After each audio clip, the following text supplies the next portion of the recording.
Halo teman-teman, perkenalkan kami dari Prodi PINAU semester 3 STIP Insan Cendekia. Perkenalkan, nama saya Fitriani, saya selaku moderator dan ada dua rekan saya sebagai presentator. Halo, nama saya Nur Halimah. Dan nama saya Robia Adawiyah.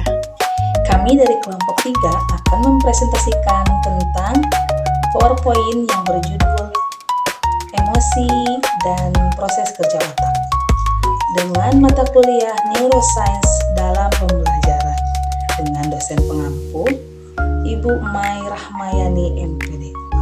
Untuk mengefektifkan waktu, mari kita mulai presentasinya.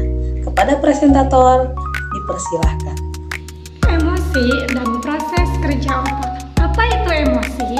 Emosi adalah suatu respon atau reaksi yang terjadi karena adanya stimulus baik secara internal maupun eksternal pada setiap individu. Struktur otak yang terkait dengan emosi. Yang pertama yaitu amigdala. Amigdala adalah salah satu bagian otak pertama yang bereaksi terhadap bahaya. Amigdala berperan dalam emosi positif, pembelajaran, ingatan, dan masih banyak lagi. Selain amigdala, ada juga hipokampus yang berfungsi untuk mengolah memori, membantu manusia mengenali objek, serta mengingat dan memahami bahasa yang didengar. Dan yang ketiga adalah prefrontal cortex, yaitu bagian dari otak yang terletak di bagian paling depan lobus frontal. Area ini berperan sebagai fungsi eksekutif seperti perencanaan, pengendalian impuls, pengambilan keputusan, serta pemrosesan emosi dan sosial. Adapun proses kerja otak dalam mengolah emosi yaitu diawali dengan adanya stimulus, diterima oleh amigdala, dicerna oleh hipokampus, dan dikontrol oleh prefrontal cortex sehingga menghasilkan suatu respon. Contohnya seperti seseorang melihat seekor ular, lalu amigdala mengirim sinyal bahaya.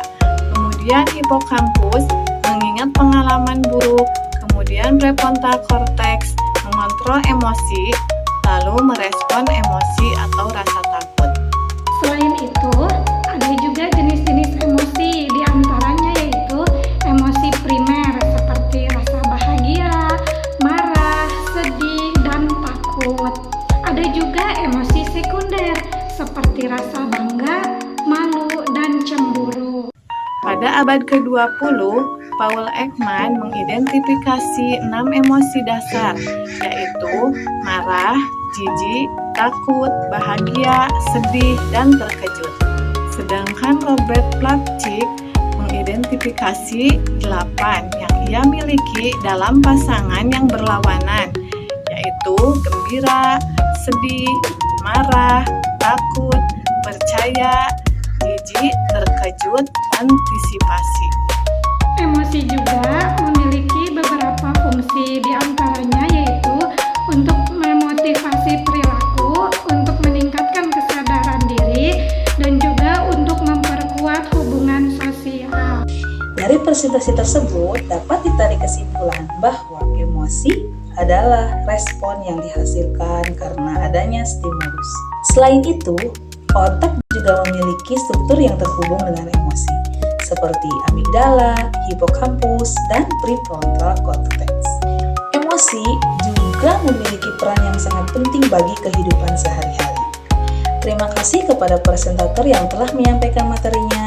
Semoga bermanfaat bagi kita semua. Mohon maaf atas segala kekurangannya. Wassalamualaikum warahmatullahi wabarakatuh.